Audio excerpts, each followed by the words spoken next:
नागपूरमध्ये संचारबंदी असलेल्या भागातील शाळा आजही बंद आहेत। नागपूर पोलिसांच्या झोन 3 अंतर्गत 11 पोलीस ठाण्यांच्या हद्दीमध्ये आजही संचारबंदी कायम आहे। त्यामुळे या भागातील 200 शाळा बंद ठेवण्याचा निर्णय घेण्यात आलाय।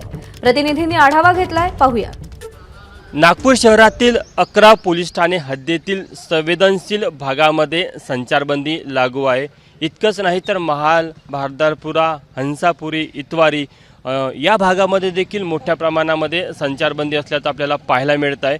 आणि या भागातील जवळपास 200 शाळा या अनिश्चित काळासाठी बंद ठेवण्याचा निर्णय प्रशासनाने घेतलेला आहे। आपण बघू शकतो की चिटणीस पार्क परिसरातील जे न्यू इंग्लिश शाळा आहे, महाविद्यालय आहे, तिथे आपण पाहू शकतो की सकाळच्या वेळेला इथला जो टीचिंग स्टाफ आहे तो आलेला आहे।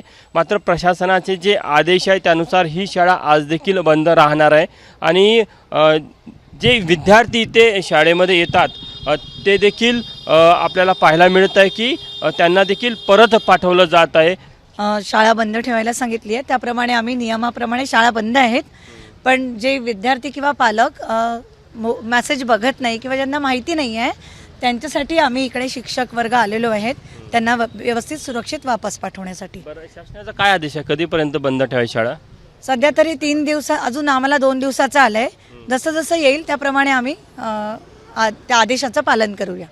200 शाळा बंद असल्याचं सांगितलं जात आहे। त्यामुळे निश्चितच पुढील संचारबंदी उठतपर्यंत किंवा संचारबंदीमध्ये काही ढील मिळतपर्यंत प्रशासनाचा हा निर्णय कायम असल्याचं सांगितलं जात आहे। कॅमेरामॅन व्यंकटेश नायडूसह तुषार कोहळे, एबीपी माझा, नागपूर। एबीपी माझा, उघडा डोळे बघा नीट।